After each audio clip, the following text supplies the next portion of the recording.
Welcome to Uncomfortable Growth Uncut, where we celebrate those who defy fear, embrace growth, and live without regret.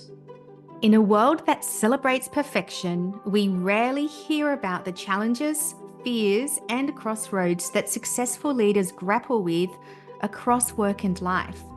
Uncomfortable Growth Uncut shines a light on their personal story and the critical human skills we all need today to turn trials into triumph. In today's episode, we sit down with Joanne Painter, Group Managing Director and co-founder of Icon Agency, to delve into her personal and professional journey. Joanne shares her experiences with imposter syndrome, the importance of mentorship, and the evolving landscape of female leadership. Tune in to hear her insights on balancing work and life, embracing emotional intelligence, and navigating the challenges of digital transformation. So I'm here today with Joanne Painter. She has an incredible background within the industry in multiple ways. So first of all, she's the Group Managing Director and co-founder of Icon Agency. She's also very well known within the public relations industry and sits on multiple advisory boards, and is also very involved in mentoring through universities as well as the industry. And last but not least, she's at the cutting edge of AI and digital transformation with the work that she does through Icon Agency. So a very busy woman, and I'm delighted to have her here today. Welcome, Joanne. Thank you so much, Rowena. A real pleasure and honor to be on the program. So you probably know what I'm going to ask. I love hearing about everyone's individual uncomfortable growth story, because it's often the part that we experience, and it's the difficult, challenging part, but it's not often the part that we talk about, at least not broadly, maybe to a few close friends, but not broadly. And so I'm just going to kick off by saying, what's your uncomfortable growth story that you'd like to share today, Joanne? Well, thanks, Rowena. When I got the brief, it was a really interesting opportunity because, when we talk about, uncomfortable growth, in my own personal context, I reflected back on, I guess the sort of the public persona of being a self-made entrepreneur, business leader, whatever, as big or small as that is, as it may be, whether you're a one-person business or a 1,000-person business. If you've had the guts to do it, then typically you're a very outgoing, confident, entrepreneurial risk taker. And I compared that with, the individual, the personal struggles over the last 21 years that I've faced. And for me, the part of that that's uncomfortable, the part of that that's sort of hidden, and, this is the first time I've ever talked about this. So thank you for giving me the opportunity. It is around that sense of imposter syndrome. And, I've been interested in women's leadership, and the challenges and opportunities that face women as leaders and as, I guess, individuals for many, many years. But when I got your brief and I started thinking about, what are the things that I do feel uncomfortable about in my own story, in my own practice, if you like, as a female leader, it is that underpinning sense, less so now, but very much at the beginning and mid of my career, is that really, I don't really think I belong here. And do I really have the skills and knowledge? And, am I actually, do I deserve a seat at the, quote, big table? Which is really, I guess, at the crux of imposter syndrome. So for me, my journey, I guess, was an unusual one into this industry where, I actually set out to be an academic, did a postgrad degree, was starting a PhD, and and really, was very much set on a path. I was actually studying Russian politics, of all things. Oh, wow. to become an academic. I loved my studies and things, and I was really excited to start my PhD. But I was also dirt poor. Had moved to Australia as a 19-year-old. had no family here to support me. So I had to bootstrap myself up and put myself through Mm. uni. And so I, hit my early 20s and thought, you know what, I really need a job. I can't keep studying. So I entered my second career, if you like, even before the first one began, as a journalist. I was fortunate enough to get picked up by the Age. But that's even back then as a journalist, as I moved my way up through the ranks, I never really felt that I had all of the credentials or the background to be a Mm. tier one journalist. I was a bit different. I had a postgrad degree. I was in an age when journalists typically came in through cadetship. So I think Mhm. if I look back, I think that sense of imposter syndrome really took root then. And whilst I had Mm. I'd like to say a successful career as a journalist, um, I do think, if I look back at my younger self, Mhm. I do think there was that sense of actually, I'm not really good enough and I don't really have the skills. And the Yeah. person sitting next to me is much better at T-line shorthand and I don't have, confidence, things like that. Yeah. If I can just, I guess I give you a little parable. I always say to my daughter, a fabulous 27-year-old daughter who is just extraordinary.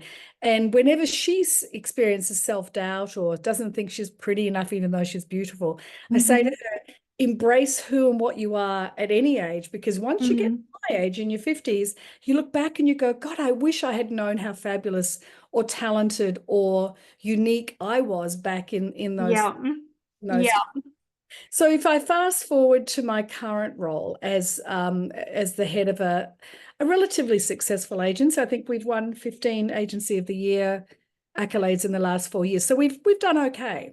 Um, and I think what the where I've come to now has been a process of really, I guess, being very honest with myself about, well, these are the things I'm good at, these are the things I'm really not good at, Uh-huh. and embracing them. So looking at imposter syndrome, which I have felt particularly at the start of my career in PR, like I had no background in PR, and the same insecurities. I was often pitching against these incredible people, men and women, who had 10 or 20-year careers and had done PR at university. And here am I with a degree in Russian. I could speak a bit of Russian, but I could not, had known how to technically put a press release together. So I think that sense of imposter syndrome and inadequacy was a Mm. thread that really underpinned a lot of my early years in this phase of my career. Mm. So let me Um, ask you a question on that, Joanne, because I think imposter syndrome is something that a lot of people face, and the statistics shows that women face it more than men in general. Absolutely, yeah, yeah. And so you embarked on a career in journalism because you needed a job and you needed money, and you felt this intense imposter syndrome. But what got you through that? Like, what helped you become a great journalist? So, 'cause Hmm. I'm really interested in teasing out the parts that obviously were uncomfortable, which was the imposter syndrome. But how did you get through that? Yeah. And look, that's a really good question. I think there's a multitude of ways in which you address the challenges of not feeling adequate or Mm. accepted. And I think a lot of that comes with age. So for me personally, particularly in the early parts of my career, it was about getting external validation through trusted peers or Mhm. mentors about the work I was doing. And I was very lucky to have a wonderful, wonderful editor. And in fact, the editor-in-chief too was lovely at the Age. And I had a number of people in senior roles who, I worked very closely with, I trusted, I looked up to them, and they also looked to me and really mentored me. Mhm. And in fact, one of the reasons I do a lot of mentoring now is that I do think that, with young, early to mid-career professionals, particularly women, even if they don't put their hand up and say, look, I'm lacking of confidence or I'm, whatever. Mhm. I think being able to provide a wraparound sense of acceptance, a sense of validation, and a sense of possibility. In other Mm. words, you're here in your career, but you can go anywhere, baby. Um, Yeah. that sense of external encouragement for me was really important.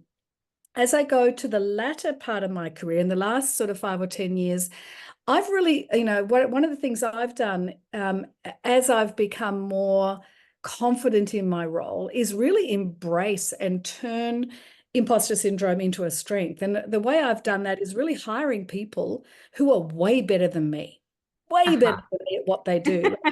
I have one or two, my team will tell you, I've got one or two superpowers, and one of them is I'm very, very good at, I love new business and I love Uh-huh. writing complex tenders, and it goes back to my academic days. Uh-huh. And I tend to do those really well, but I'm really bad at a whole bunch of other things. And rather than worrying about them, rather than letting those fears or self-doubts define me as a leader, I've turned that around. And I've said, you know what? It's absolutely fine not to be good at everything. I'm going to hire people and surround Mm. myself with people in my business who can actually pick up and fill my weaknesses, allowing me to really focus on my strengths. Mm. So I think that, I love for that. me, I yeah, really love that. Because I fantastic. also think too that um, you know, we've all got, I talk about this a lot in my Uncomfortable Growth book. We've all got a small self and a best self, right? Yeah. And our small self is where imposter syndrome lives, but other things like, when we feel inadequate, or we feel shy or afraid, or whatever it is, we've all got this part of us because that's how we're wired. Mm, And then we've also got this best self, which is where we're, our strengths, our curiosity, our passion, our commitment, all of our good stuff. And yet we only tend to talk about our best self rather than our small self. mm, And one of the things that I'm really passionate about is, how do you understand your small self? And what's in mine is different to what's in yours and everyone else's, because we all have different experiences. But how do I come to terms with it and recognize it's okay? Which is exactly what you were saying. You were talking about how now you're like, I know I'm not the best at everything. I don't mm. need to be the best at everything. I can hire these incredible people who've got strengths different to mine, Mhm. who will do an amazing job. And that lets me focus on what I'm amazing at. Mm, And it's not about being this perfect unicorn. mm. Because no one really is the perfect unicorn. I think, Rowena, it's a really great point there. I think my generation, I think you're probably a bit younger than me, but my generation of leaders, and I'm, thinking, in the 90s and early aughties, when, Mhm. there were prominent women leaders coming up, they were often really strongly criticized if they were female leaders. They were Yes. expected to have all the attributes of a man, but they were Mhm. judged by female standards. Mm. And Julia Gillard is a great case in point. She was an extraordinary, phenomenally smart, amazing woman who happened to be our prime minister, not a Mm. female prime minister. She was a prime minister who happened to be of a different gender to all of the prime ministers that came before. But when Mm. you look back historically at the way in which her narrative was described for her and determined by male politicians, particularly Tony Abbott, the double standards, Mhm. the vitriolic way in which that woman leader was criticized for things that no other male leader who had the same, had the same Yep. attributes or the same sort of behaviors was ever criticized. So Mm. if I look at my own, I do think it is Mm. around embracing. I guess times have changed. We're lucky. Mm. I do Mm. think that women leaders, have more permission to Mm. be authentic and to not be perfect. Mm. Probably just like men, but I do think there are very, very different standards, and Mm. those standards also apply. Like if you're a female from an LGBTIQ or from a Mhm. queer or migrant background, your challenges are even more. Even more. Yeah. They're amplified. They've They are doubled up. absolutely. Um, So I do think that, times have moved on, and Mm. I think the other component of that is really that we are able to be more Mm. honest with the people around us. Interestingly, though, I think you've also got to temper that honesty and the instinct to be more authentic as a leader. Mm. with where the line is drawn. So if you go too far, people think, you actually lose the confidence of your team. So, I know there are times, when we've had tough times in our business. We've had tough, when we lose an account or Mm-hmm. person leaves or, something doesn't happen or go to plan. And your team are looking to you. And if you suddenly turn Mm. around and you're crying and you're, I'm Yeah. exhausted and I'm defeated, that's not what they want. Yeah, that's not helpful. They want a leader that might say, hey, I'm Yeah. tired, I'm disappointed, but guess what? I've got a plan. Yeah. And I know we can get through this, and here's how we're going to do it. So I think it is about embracing both I do too. I traditional do strengths, too. yeah, and Yeah. And just building on what you're saying, because I've been thinking a lot about this actually. I do think, when something hard happens, and that's when, disappointed or, gutted if you've been working on a big pitch and you didn't get it and you thought it was in the bag or whatever that is. I think it's about acknowledging the truth of the situation, but also still coming up with the solution. And that's the difference, I think, between being honest versus being a leader who is about leading others to a better place. yeah, And also that's why, excuse me, in uncomfortable growth, I talk a lot about growth being on the other side, right? mm, The uncomfortable yeah, part is the part that comes first, yes, and you're yeah, in the uncomfortable part.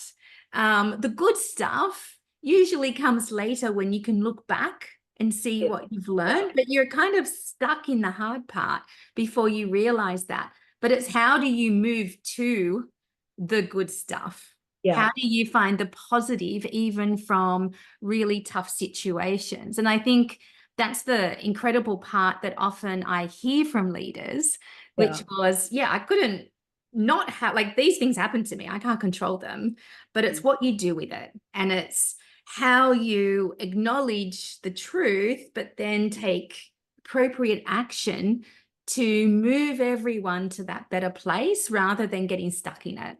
exactly. And I think there's also, if you want to use that metaphor of, a metaphor of, like, let's say you're in you're a long distance runner, yeah. Yeah. I'm not. I can run 7Ks. But halfway through my 7Ks, I'm feeling pretty tired, and you're thinking, oh, I just want to stop. I'm just done. I can't do Mhm. it anymore. If you use that the running metaphor, or you've got a really big game, Mhm. and you're halfway in it, and it seems too hard, being in the moment, just Mhm. celebrating how you're feeling in that moment. How is your team in Mhm. that moment? What does that moment say about you as a person, as a leader, as a business entrepreneur? It's okay to actually stop and go, actually, we're only halfway through, or, things are a bit tough, but I Mhm. can see you, rather than just looking at it from hindsight, be in the moment, be aware Yeah. of where you are at each point in your journey. Mhm. And acknowledge that, I can absolutely say it's a terrible thing when you look back. I wish I'd known some of the things I know now 10 years ago when I Yeah. was building my business. I would have a very different business. But equally, there's a lot of things I wouldn't change. People Yeah. I've hired, decisions we've made about, expansion and things, which were, at the time they were scary. And I remember when great story. We in the beginning of COVID, we decided that we'd lean into COVID and really use it as I guess, a leverage into growth, which a lot of agencies Mhm. hadn't done. And I think about a year in, we actually opened our Sydney office. We were actually at that time just in Melbourne. And everybody said, "Oh, why are you doing that? That's insane. Like, you were in the middle of a global pandemic." Mhm. And I just said, "Well, yeah, but everybody else has sort of left the playing field." Mhm. Um, and so, and Sydney's a good example. I'd never really cracked Sydney. It was a Mhm. tough market. You had to be there. It was big and glamorous. And I'm this, daggy person from Melbourne. But my husband and I, we packed up a trailer full of office equipment, drove up the Hume Highway I think it must have been 2020, 2021. Uh-huh. We set up, we found this lovely office on the harbour in Jones Bay Wharf, and we hired two people and we started our Sydney office. We've just moved to a beautiful converted warehouse in Surrey Hills. We've got about 30 staff. And in fact, it's the engine room of Mhm. part of the growth of the business. So if I go back to the theme of, imposter syndrome, Mm, had I not challenged myself, had I not sort of addressed that sense of I don't belong in Sydney and I'm a mm, Melbourne girl, what's a Melbourne? I'm never going to succeed in that big, tough, I mean, Sydney is a tough market. mhm, But I backed myself. I took a risk. mm. And I said, at the time, I remember saying to my husband, you know what? If we don't do it now, we may never do it. So let's Yeah, just take a risk. yeah, Um, and I do think that, by being self-aware, by deeply understanding what your fears are, yes. the irrationality of those fears, but also the rationality, being realistic that, yeah, it is a tough market. I am going to take a risk. I might lose Hmm. a shed ton of money, not that much, but equally, I might also be successful. Yeah, And then yeah. I think if you can lean into your past experience of taking risks, of challenging yourself and not allowing fear and doubt to define you as a person, I Mm, think you come out the other end again, you get to the end of the race, the end of the mm. marathon. I recently climbed Machu Picchu and with my Oh, kids amazing. weeks ago. And I didn't think I could, we had to climb this, it's only 2 hour climb, but it was vertical. And Yes. I was just getting over gastro. Said to myself, I can't do this. But anyway, we did it. We got to the top of the mountain, and it was one of the most astonishing things I've ever done Uh-huh. because I did it and I didn't think I could do it. I doubted myself. I pushed myself. I Uh-huh. leant into the sense of achievement I knew I'd feel. And I Uh-huh. really think, that was a huge life moment. And I think is really emblematic of some of the challenges everyday people face, whether you're a leader in a business or you're working for somebody or you want to be a leader. Mm, Those little moments where you can define your own success mm. into those and learn from them. I loved what you said too about even when you're in the difficult part, just be present with it, Mm. and take a moment. And because, like, it's an achievement to be halfway, right? Yeah, To yeah. be 3.5 kilometers out of 7 kilometers, or whatever that is. And I think your point around leaning into possibility is so important. I often, when I'm looking at the differences between males and females in the workplace, and I also do a lot of mentoring. It's really interesting because men generally sell themselves on potential, but Oh, women tend to sell themselves on proof. okay. And I Yeah. see it all the time. So if I'm talking to two people who are equally qualified, say, and both great at what the skills they have, obviously different people. But if I talk to the male candidate, they're much more likely to say, "Oh yeah, like I know I haven't done it, but I'm excited. I believe I can.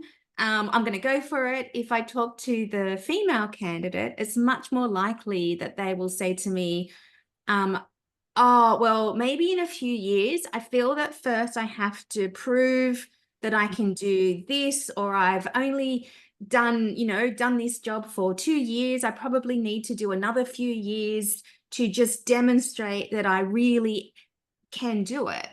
Mm. And so it's a very interesting nuance that plays out then in often women not leaning into workplace opportunities. I think women lean into a lot of opportunities outside of the workplace, and we see this in the number of entrepreneur, mumpreneur businesses, etc.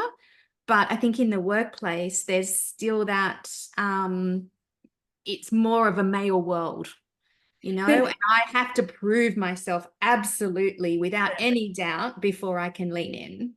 And I think women often feel there's a really good KPMG study that was released not that long ago, and it found 75% of executive women say they've experienced imposter syndrome at specific points in their career. And 74% say that their male counterparts don't experience the same level of self-doubt as Mm. they do. And I think that's actually very, very accurate. I think the reality is that women, it almost demands a different approach to managing women because, you're right, women feel they have to justify why they're at the top table, as I was saying Mhm. before. Mhm. then it's their right. They just there because they have a different gender. And I think that, when we are working with senior women leaders, and I do try to do this in my own practice, is whilst we need to have equality and fairness in the Yeah, workplace, the nuance, the way in which we interact with and encourage and mentor and build our female leaders does need to be different to the way we do that with our male leaders. I And I agree. see that every day. Like, Mm. I wish I wish I had a dollar for every time I've heard a women leader say, oh no, I can't really do that. And the guy will say, yeah, no, well, sure we can. Let's just do X, Y, and Z. Yeah, But yeah, it would be, I think the crucial thing is, how do we circuit break that? Yeah. yeah. I have great confidence in this generation, the Gen Zs and I guess broadly the millennials, that they are actually starting to break down some of those barriers. Mm.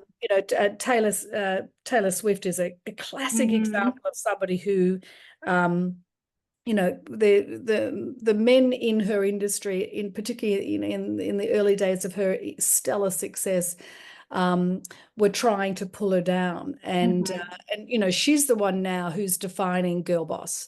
Yeah, Yeah. And yeah, she owns it. She owns it. yeah.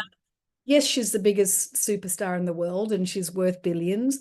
But I look at her and I see a female role model for young women and women embracing that, and men actually too. Yeah. And she's a role model who owns her power, who Mm. doesn't accept people doubting and questioning her power, and Mm. wields her power with great empathy Mm. and creativity and confidence.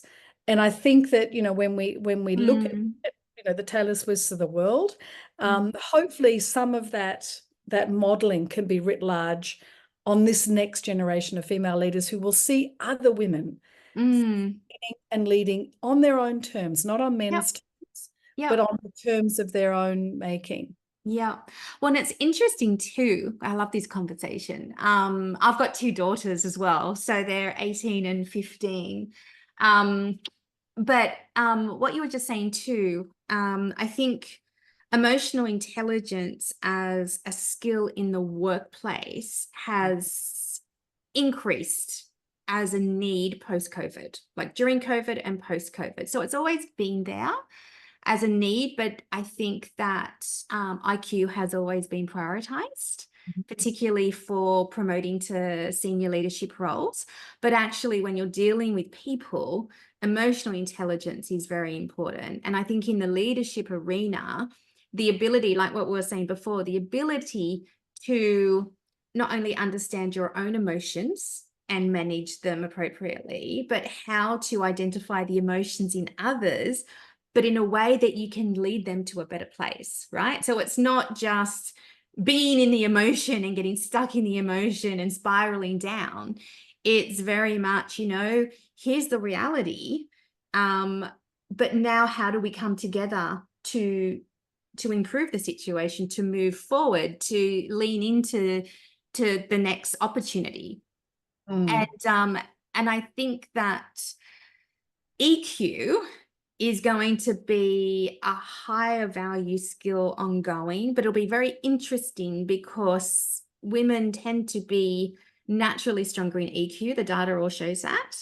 For men, it's much more of a challenge, right? So we're going to have this interesting world, I think, where to keep people, to connect with the younger generations who are not interested in bullshit, right, is going to require EQ, but it's going to require both, all people to learn how to have effective EQ with IQ.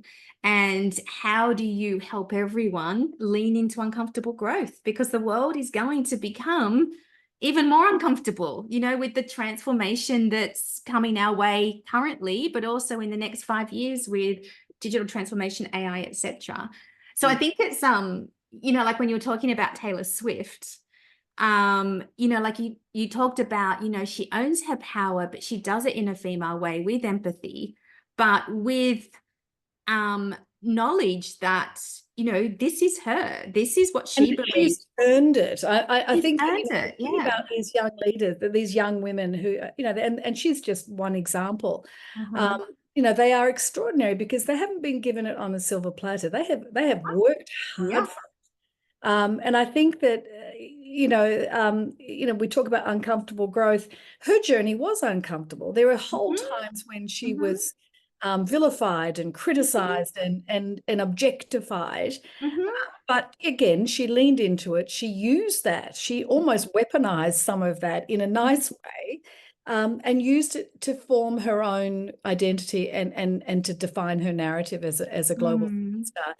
And I do think that going back to that point around EQ being a really fundamental skill in the workplace, we are seeing, I think, a big shift. There's an incontrovertible change, even in the workplace power dynamic. Yeah, I mean, in the Hmm. old days, as an employer, I could just sort of, I could set the terms and Hmm. people would work for me or they wouldn't, but that was how it went. Hmm. Nowadays, it is a dialogue. Yeah. Hmm. You can't have a one way, this is how it will be in the workplace. Hmm. So you do have to lean into, you have to look at every employee and as an individual, you have to understand their individual circumstances. You have to spend time, getting to know them and trying to understand them as a person as much as an employee. And that is a fundamental shift. I mean, for me, as I'm Hmm. fairly busy, I'm not all that great at it yet, but I understand and recognize, talk about Yeah. uncomfortable, that, there is a rapid transformation reshaping workplaces, and it's ongoing. And I Yes. think, sorry, and my last point there is around curiosity. One of the attributes I'm really lucky in my job. Like, I'm writing an RFQ at the moment on a subject 2 days ago I knew nothing about. Yeah, completely nothing. Um, and I love it because I'm literally immersing myself in this industry. And I think, if I extrapolate that into a wider sense around being curious, not being afraid of things you don't know, Yeah. uh, not going back to imposter syndrome, thinking about things I don't know and going, well, you know what, I'm going to just become an overnight expert on that, acknowledge that there might be gaps, but Mm. it's an opportunity to learn. There's an opportunity to Mm. expand my horizons that I didn't have a few days ago. And, Mm. okay, I won't be writing a PhD thesis on it, but it can become part of Mm. my understanding and knowledge of the world. And so be curious, embrace those opportunities, and look at the weaknesses as opportunities to turn them into strengths. Mm. I love that, because I do think that there is so much ability to learn in Mm. the world today, and it is fueled by technology. I mean, obviously now with all of the different chat GPT versions, etc. But there's the ability, if you have curiosity and you have the ability to do the work, if you've got the motivation to do the work, then you can find out so much about anything.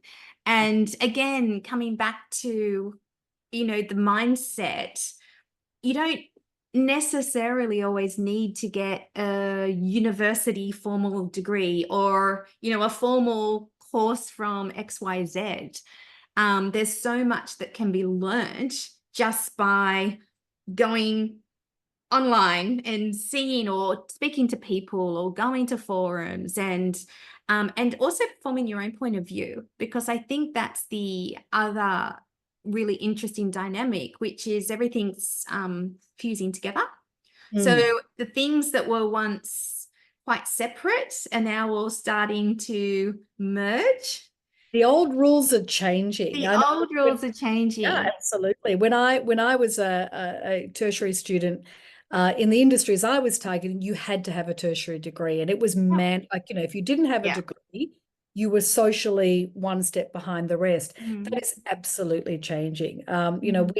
I've employed, whilst I still have a preference to employ people who are degree qualified in their field, Yes. more and more we absolutely look at the whole person. So they may not have a degree, but they might have 10 years of lived experience Yeah. in an area which is so deeply relevant that Mm. having a degree would be a waste of their time. Mm-hmm.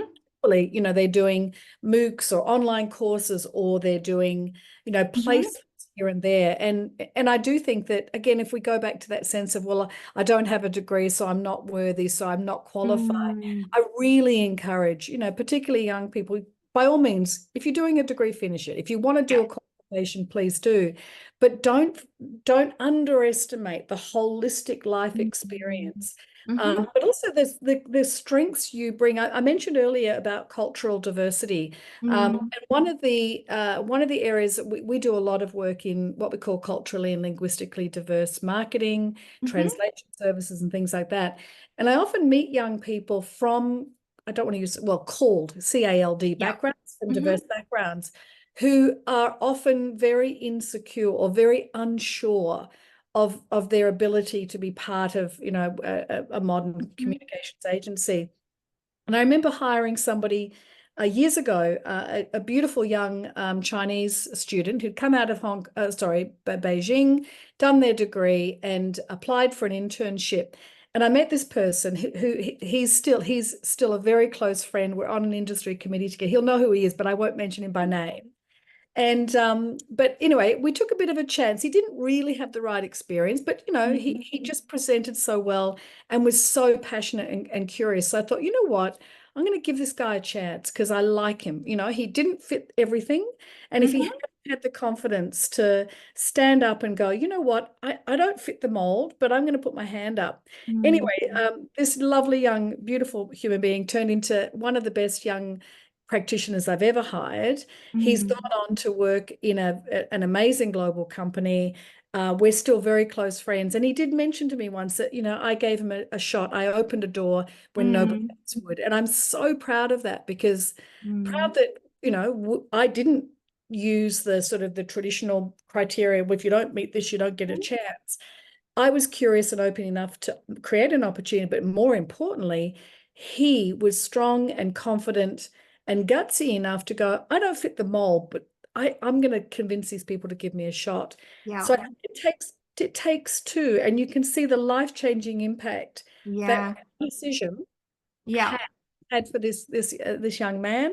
And I do think that should give a lot of confidence to people, particularly if you're from a culturally diverse background. It Yeah. can be really tough, and that sense of imposter syndrome is magnified when you Mm. have a bit of an accent and your English might not be perfect. One of the things I say to young people from these backgrounds is, yes, you might not be perfect on paper, but you bring something that I don't. You Yeah. bring a deep understanding of the migrant experience, of cultural diversity, of the nuance of many of the cultures that we need to communicate with or market to in Australia. And so Mm. that is a superpower. I mentioned before, tap into your superpower. Mm. People from diverse LGBTIQ, whatever, Mm-hmm. you have a superpower. Just be confident, identify it, lean into it, and then, Yeah. if it's appropriate, leverage that superpower to build your own success and to convert, doubt and lack of Yes. confidence into a sense of, hey, I'm worthy. I deserve to be at the top table, and Yeah. I'm bringing something nobody else can. Yeah, I can do this. Yeah, I like that point. It's I think the takeout from this whole conversation is everyone has doubts. Everyone experiences those doubts, the imposter syndrome, the I'm not worthy, I'm not good enough. So that's normal. The part, though, that can convert it into growth is leaning into it and just seizing the opportunity, going for it. Don't let the fear hold you back, Yeah. because chances are that you're going to be great and you're going to thrive, because we thrive when we take on new challenges and succeed. Yeah, I agree. And Rowena, again, the key point there is you're not alone. Mm. Everybody. Mhm. I don't know a single, well, I might know one or two that don't have self-doubt, but quite frankly, they're probably not the nicest people. And Trump would be one of them. But really, every normal person, Yeah. self-doubt is normal. It is actually Yeah. part of the matrix, part of the fabric that makes up a Uh-huh. full human being. And if we didn't have self-doubt, then we probably wouldn't have survived for the last few millennia Absolutely. as a human race. So, Yeah. self-doubt, caution, all of those sort of attributes, they're really important. But again, if you're conscious of it, and conscious that the person standing next to you or applying for the same job probably has some of the same insecurities, then it gives you a sense of it's okay. Yeah, I'm not It weak or doesn't mean you won't be hugely successful. exactly. And successful in your own definition. You don't Yeah. have to, again, you don't have to be prime minister or, Yeah. Amazon, for goodness sake. You might just be a human being doing a great job with a beautiful family and great friends. That's a successful life. Absolutely. Absolutely. Well, I'm going to ask you a few quick fire questions to Sure. wrap us up. Okay, my first question um, is what are three things you've learned about yourself in recent years? Oh wow.